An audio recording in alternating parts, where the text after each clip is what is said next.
పనులు కూడా వేగవంతంగా జరుగుతున్నాయి.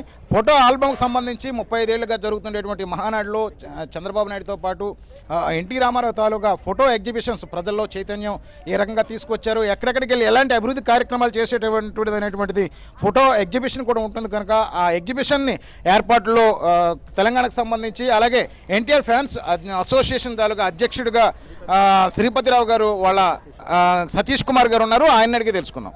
సార్, ఇప్పుడు ఫోటో ఎగ్జిబిషన్ గత 35 సంవత్సరాల నుంచి ఏర్పాటు చేస్తున్నారు. కొత్తదనంతో కూడుకునేటువంటివి ఎన్టీ రామారావు తాలూకు స్మృతులు గుర్తులుగా ఏ రకంగా ఉండబోతున్నాయి, ఎగ్జిబిషన్ ఏ రకంగా ఏర్పాటు? ఈ ఎన్టీఆర్ ఫోటో ఎగ్జిబిషన్ను గత 35 సంవత్సరాలుగా ప్రతి మహానాడులో కూడా మా నాన్నగారు అయినటువంటి శ్రీపతి రాజేశ్వరరావు గారు అఖిల భారత ఎన్టీఆర్ అభిమాన సంఘాల వ్యవస్థాపక అధ్యక్షులు ఏర్పాటు చేయడం జరిగింది. అప్పటి నాటి నుండి కూడా నేటి వరకు కూడా ప్రతి ఏటా క్రమం తప్పకుండా మేము ఎన్టీఆర్ ఫోటో ఎగ్జిబిషన్ ఏర్పాటు చేయడం జరుగుతున్నది. దీంట్లో అన్నగారు నటించినటువంటి మొదటి చిత్రం నుండి ఆఖరి చిత్రం వరకు ప్రతి సినిమాకి సంబంధించిన ఫోటో కూడా దీంట్లో ప్రదర్శించడం జరుగుతుంది. ఇది ఏంటంటే ప్రతి ఏటా ఈ మహానాడుకు ఈ ఎన్టీఆర్ ఫోటో ఎగ్జిబిషన్ ఒక ఆదర్శపు ఆకర్షణ. దీన్ని మన ముఖ్యమంత్రి గారు శ్రీ నారా చంద్రబాబు నాయుడు గారు ప్రతి ఏటా కూడా వారి చేతుల మీదుగా ప్రారంభిస్తారు. ఈ ఏడు కూడా వారి చేతుల మీదుగా ప్రారంభిస్తున్నామని తెలియడానికి మేము సంతోషిస్తున్నాము. థ్యాంక్ యూ అండి.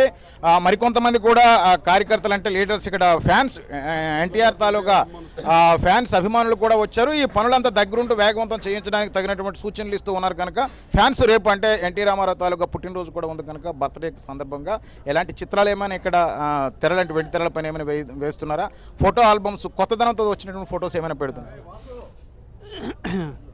తెలుగు ప్రజల హృదయాల్లో అన్నగా చెరగని ముద్ర వేసుకున్న నందమూరి తారక రామారావు గారి అభిమానులుగా గత 35 సంవత్సరాలుగా ఫోటో ఎగ్జిబిషన్ నిర్వహిస్తున్నాము. అలాగే ఈ ఫోటో ఎగ్జిబిషన్లో అపురూపమైనటువంటి ఫోటోలు, అరుదుగా ఎప్పుడు చూడనటువంటి ఫోటోలు ఏర్పాటు చేయడం జరిగింది. వచ్చిన ప్రతి ఒక్కరూ కూడా ఫోటో ఎగ్జిబిషన్ చూసి ఆనందించవలసిందిగా కోరుతున్నాము. అలాగే అన్నగారు కృష్ణుడిగా, రాముడిగా మరియు విభిన్న చిన్ననాటి ఫోటోలు అన్నీ కూడా సేకరించి పెట్టడం జరిగింది. థ్యాంక్ యూ అండి. వెంకట్, ఇది ఏదైతే మహానాడు తాలూకా ప్రాంగణం దగ్గర ఉండేటువంటి తాజా పరిస్థితులు. 30 తీర్మానాలు కూడా 3 రోజులు కూడా ఉంటాయి కనుక 30 తీర్మానాలతో పాటు ఇప్పటికే 30,000 మంది వరకు ఇన్విటేషన్స్ కూడా పంపించారు. ఇన్విటేషన్ కాకుండా అదనంగా మరొక 10,000 మంది వరకు కూడా వచ్చే అవకాశాలు ఉన్నాయి. ప్రతిరోజు కూడా 20 నుంచి 25